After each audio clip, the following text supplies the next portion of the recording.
Tristessa by Jack Kerouac. Part 2. A year later. Diminished, never is the drizzle that broke no calm. I didn't tell her I loved her, but when I left Mexico, I began to think on her, and then I began to tell her I loved her in letters, and almost did. And she wrote too, pretty Spanish letters, saying I was sweet and please hurry back. I hurried back too late. I should have come back in the spring. Almost did. Had no money. Just touched the border of Mexico and felt that vomity feeling of Mexico. Went on to California and lived in a shack with young monk Buddhist type visitors every day and went north to Desolation Peak and spent a summer surling in the wilderness, eating and sleeping alone. Said, soon I go back to the warm arms of Tristessa, but waited too long. Oh, Lord, why have you done this to your angel selves? This blight life, this raggedy crap scene full of puke and thieves and dying. Couldn't you have placed us in a dismal heaven where all was glad anyhow? Art thou masochist, Lord? Art thou Indian giver? Art thou hater? Finally, I was back in Bull's room after a 4,000-mile voyage from the mountain peak near Canada. Terrible enough trip in itself, not worth mooting herein. And he went out and got her. Already he'd warned me. I don't know what's the matter with her. She's changed in the past 2 weeks, the past week even.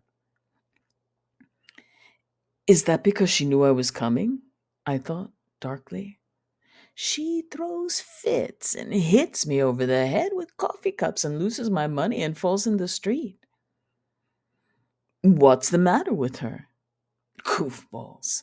I told her not to take too many. You know, it takes an old junkie with many years of experience to know how to handle sleeping pills. She won't listen.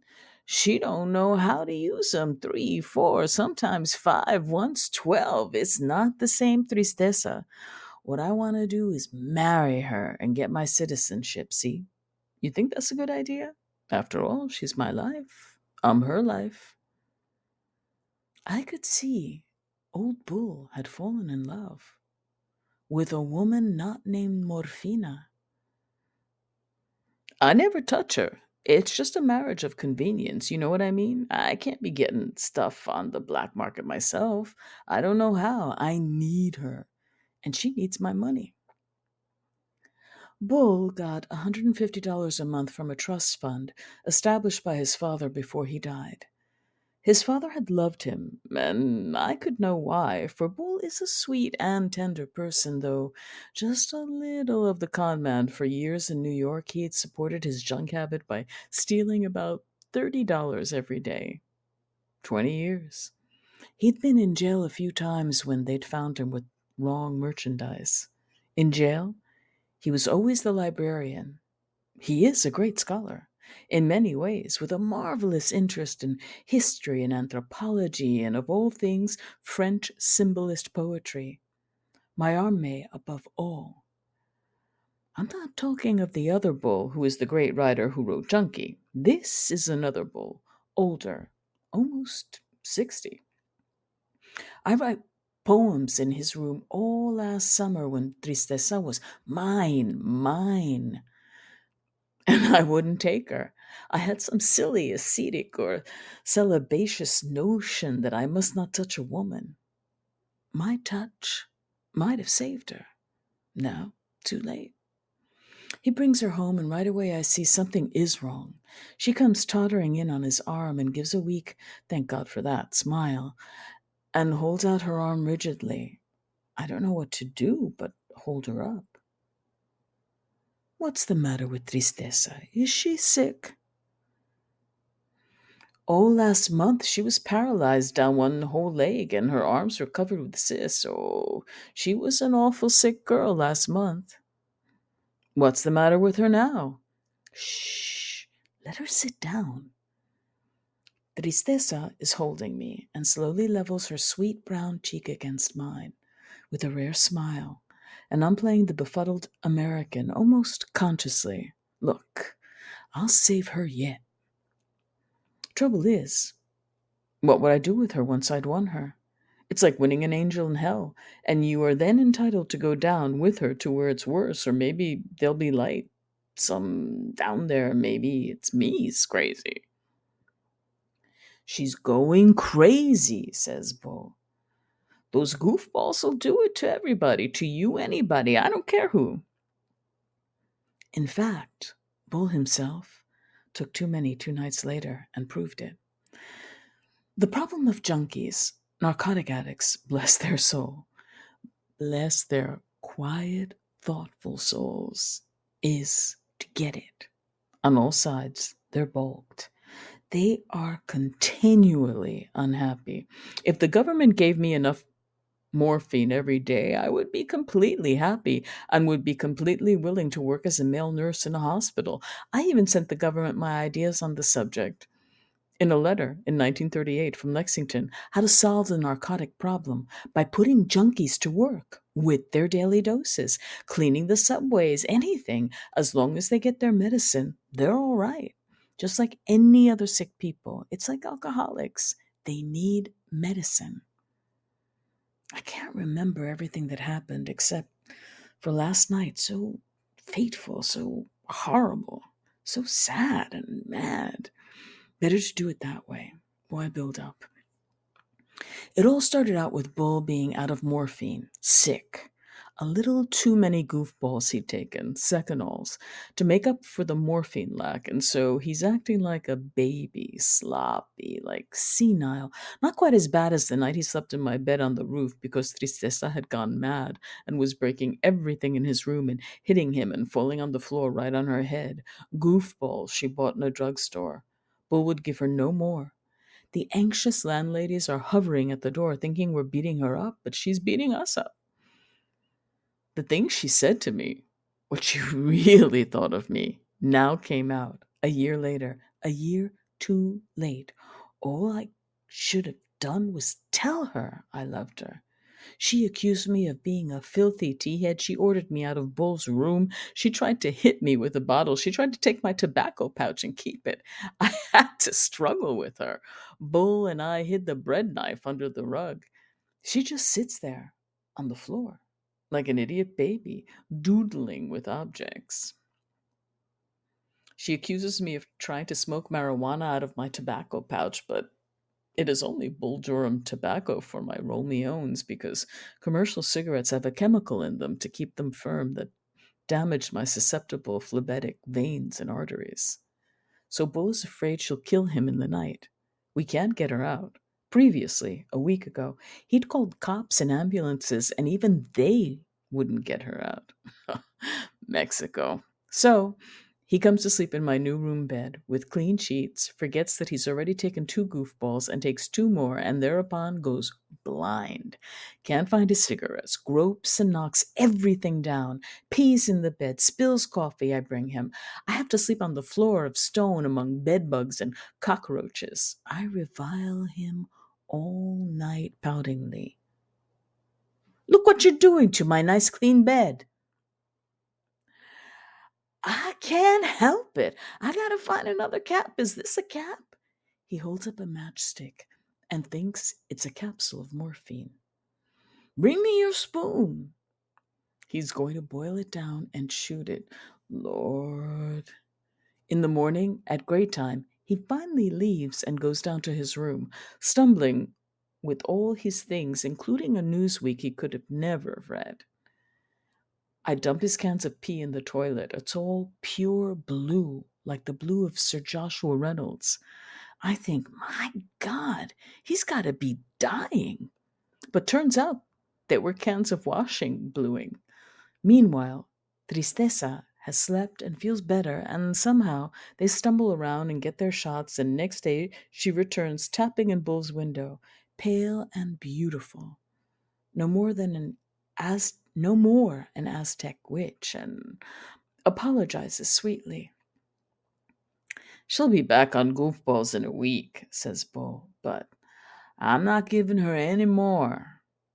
He swallows one himself. Why do you take 'em? I yell. Because I know how. I've been a junkie for 40 years. Comes then the fateful night. I've already finally in a cab and once on the street told Tristessa I love her. Yo te amo. No reply. She lies to Bull and tells him I propositioned her, saying, "You've slept with a lot of men, why not sleep with me?" No such thing I ever said. Just yo te amo, because I do love her. But what to do with her? She never used to lie before the goofballs. In fact, she used to pray and go to church. I've given up on Tristeza, and this afternoon, Bull, sick, we get a cab and go down into the slums to find El Indio, the black bastard he's called in the trade, who always has something. It's always been my secret hunch that El Indio loves Tristeza too. He has beautiful grown daughters. He lies in bed behind flimsy curtains with the door wide open to the world. High on M, his elder wife sits anxiously in a chair. Icons burn, arguments take place, groans, all under the endless Mexican skies. We come to his pad, and his old wife tells us she is his wife. We didn't know, and he's not in. So we sit on the stone steps of the crazy courtyard full of screaming children and drunks and women with wash and banana peels, you'd think, and wait there. As Bull is so sick he has to go home. Tall, humped, wizard, cadaver like, he goes, leaving me sitting drunk on the stone drawing pictures of the children in my little notebook. Then out comes a host of some kind, a portly, friendly man, with a water glass of pulque, 2 glasses. He insists I chug a lug mine with his. I do. Bang! Down the cactus juice, dripping from our lips. He beats me to the draw. Women laugh. There's a big kitchen. He brings me more. I drink and draw the children. I offer money for the pulque, but they won't take it.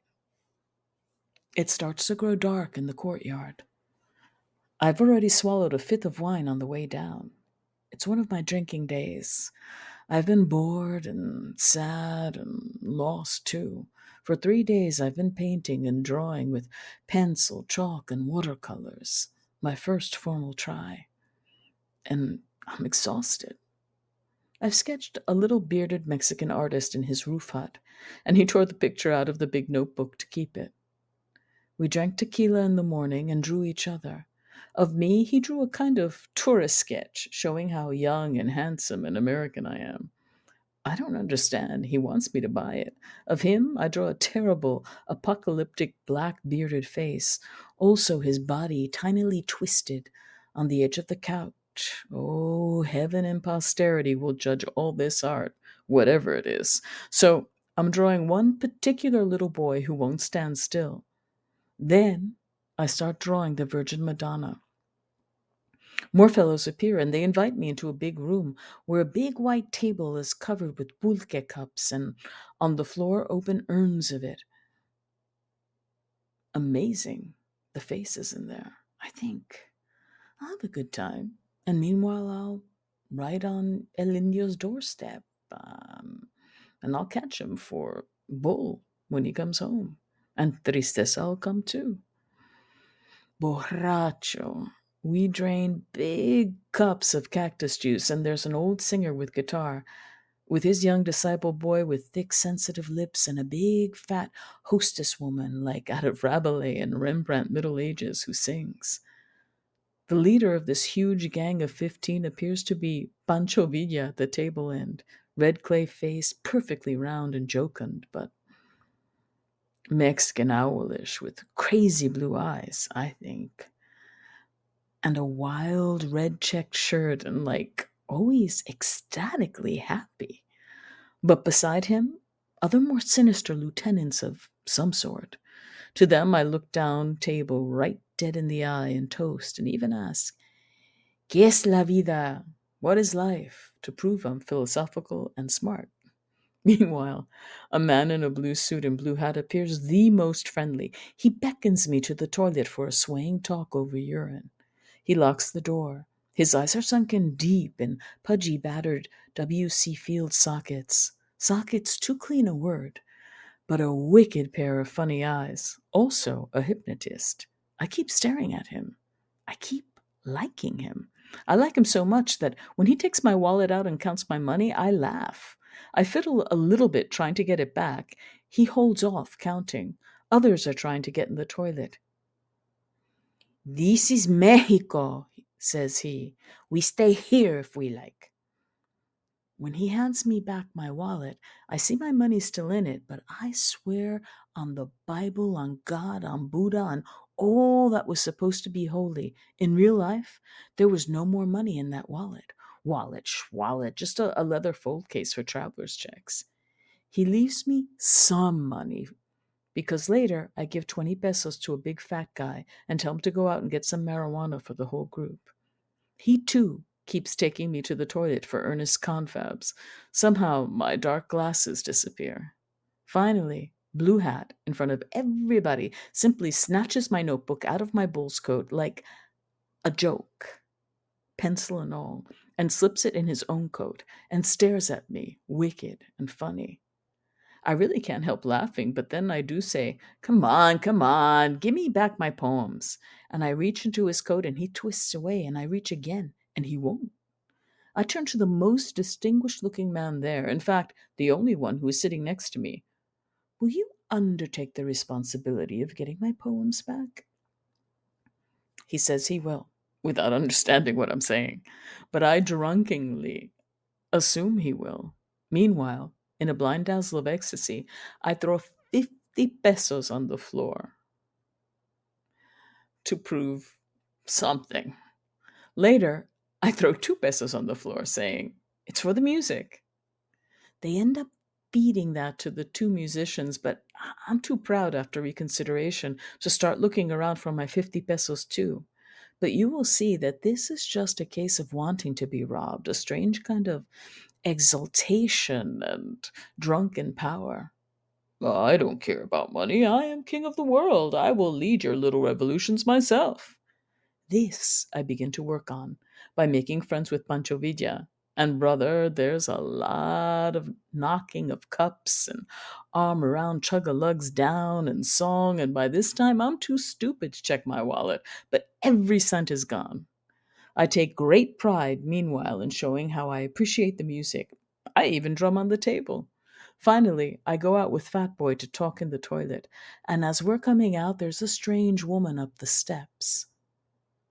Unearthly and pale, slow, majestic, neither young nor old.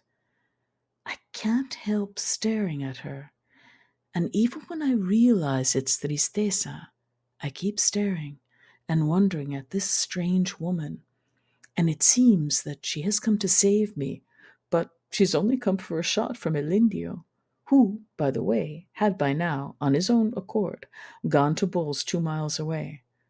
I leave the gay gang of thieves and follow my love.